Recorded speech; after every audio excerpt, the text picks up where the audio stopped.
came back for him. All right. Thank you. Thank you.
Would you mind if I pop these down real quick? No. Is that okay? Thank you. Yeah.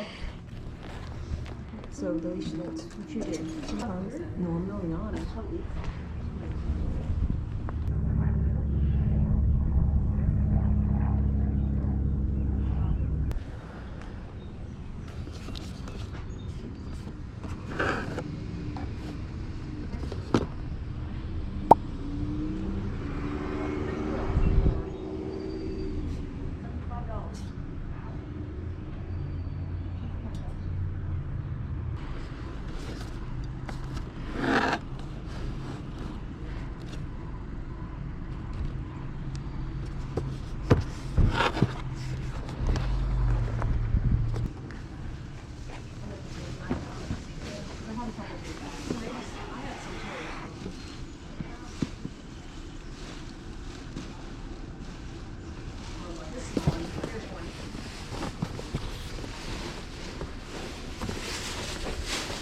Alright, I think I'm ready. Okay, I added this up to $9.50 if you Okay. want to double check me, but $9.50 No, I plus trust 5. you.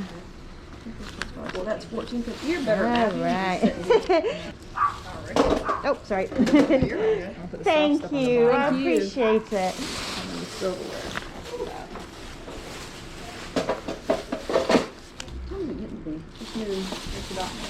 Thank you so much. Thank Y'all you. have a nice day.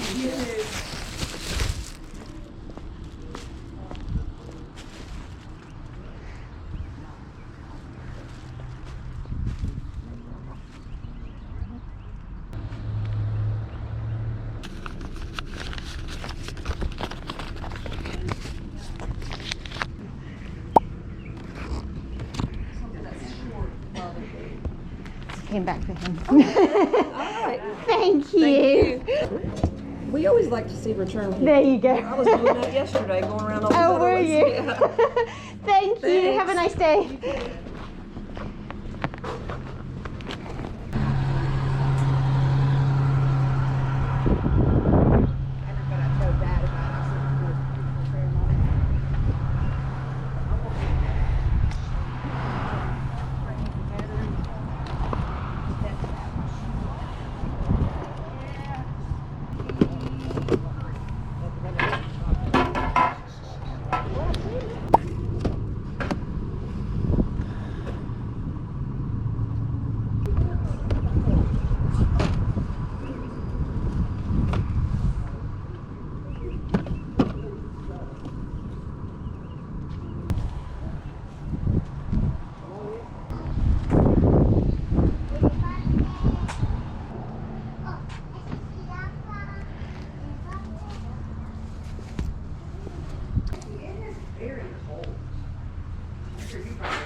Hi. Hi. Got a dollar. Thank you. Have a good one. Alright you guys, welcome to the haul portion of the video where I show you exactly what I picked up at today's yard sale. So, yeah, let's just dive right in. So, this particular yard sale, this is all one except for one item by itself. I'm sure you saw that in the actual shopping portion. The not so fun game that I had to play with this stuff is that I had absolutely no like internet connection. Whatever it was in this particular neighborhood, I just couldn't get a decent signal to look anything up comp-wise online. So I bought everything basically just blind in terms of comps. But I still think that I did okay apart from one item. So let me show you what I got. So I have a couple of vintage bathing suits. I love picking up the vintage bathing suits, particularly the bikinis, especially where they are like these super high cut ones, like very, very sort of 80s style. A very high rise if you like, and they've always done really, really well for me, and I think these were like $1 a piece. So I got that one there, and then this one is a little bit more sort of classic or whatever, and it has shorts instead. So not really sort of, I wouldn't say as good as this one necessarily, but I still think that it will do absolutely fine. Bit more of like a 90s vibe with that one. This is going to need a little bit of a wipe down, I think, but I still think it's kind of cool. So it is a vintage piece, Wilson's leather. I'm sure we've all seen those jackets out and about. Made in the USA, size just petite. Okay, I'm gonna have to work with that. But it's a 100% genuine leather halter dress. Very, very kind of like 80s, 90s. To me, maybe even a little bit older. I'm thinking 80s though. Let me know what you think down in the comments. And I just think that even though it's gonna have to wait for the right buyer, I think a piece like this is gonna do really nicely. And this one was $4. Okay, next we have this little vintage bag right here. It's purely a style thing, and it was only 50 cents at the end of the day, but it's one of these like straw type wicker bags that seem to be doing quite well at the moment, just style wise. It's not super old. It is made in China. I do think we're going to probably be able to claim like late 90s to early 2000s on something like this, and it's made from corn husk. Fun fact. Second purse here I paid, what was this, $2 for, but it is technically like dead stock or new old stock, so vintage with the tag still on basically. Don't know anything about the brand, don't really care. It's just like a little sort of very, very retro looking crossbody. These are a bit of a wild card, but I think that style-wise, they might do okay. So they are absolutely vintage. We have some paper tags lurking in here. I believe they were made in Korea. And I grabbed them pretty much because they're super, super chunky snow boots. And they have obviously sort of, I'm going to call this a rainbow. I think in keywords, it's not fully a rainbow because we only have 5 colors. But I'm still going to use that as one of my main keywords. I do, however, have to pull it up and tighten up this bit a little bit before I take my photographs. But I think those are kind of cool. And I think they were like $1. Okay, this is pretty much a fail, unfortunately. So $5 I paid for this. It's Lenox, which can be a fantastic brand. It really just depends on the piece. Like I said, I couldn't scan this or look it up, so I had to sort of, basically, I didn't want to leave it behind and then get home and realize that it was worth something. So I took the chance and it didn't really pay off. So hopefully I'll make my money back on this. If not, maybe I don't know, see if somebody I know wants it for Christmas or just donate it. Either way, but it is new in box, and it is the holiday tree candy dish with bonbon spoon. You win some, you lose some. Okay, this guy I actually left behind. He was $4 because I couldn't check the comps and I was unsure. Even at $4, I don't know why. I should have just grabbed him anyway. But yeah, anyway, my husband managed to get some signal while he was in the car, and so I had him look up this guy, and it looks like he's actually doing kind of well. Obviously, this is not the season for him, and I do have to test him out and all that good stuff, but he comes with his original packaging, which is awesome, and so hopefully there's some real decent profit to be made here. Oh, and he's from 1998, just in case you're curious. All right, and the final item was really an effort not to leave empty-handed from a yard sale. You know what it's like, you drive all the way out there and you kind of want to bring something home that might make you a little bit of money. So I ended up walking away with this. They had quite a few like collectibles, like some NSYNC vintage collectible dolls and stuff like that, and there was some Twilight stuff. I don't know. I scanned some of it to see how it was doing, but really the comps were just not there, and they wanted like 10, 20 a piece, so I left a lot of that behind. They also had a huge mound, I think, of like Vera Bradley, like more than I've ever seen in one place ever. But again, they wanted like 10 to 20 a piece there, so I left all of that behind and just walked away with this guy. Vintage cat stuff. This is just like a ceramic tile, basically like a decorative piece. Does really well for me, especially on places like Etsy and honestly Poshmark as well. So hopefully I can sort of mark this guy for about $25 and see if there's any takers. And of course, this was $1. All right, you guys, thank you so much for coming along with me to these yard sales. If you enjoyed this video, please do give it a thumbs up. And if you want to come back and yard sell some more, then don't forget to hit the subscribe button and the bell notification so you can come back and hang out some more. As always, you'll find a link to my Facebook group down below. Feel free to come and join, ask your reseller questions and get to know more people in the community. And as usual, my Teespring store will be linked down below as well, with lots of fun reseller themed merchandise. All right, you guys, I'll catch you in the next one. Bye.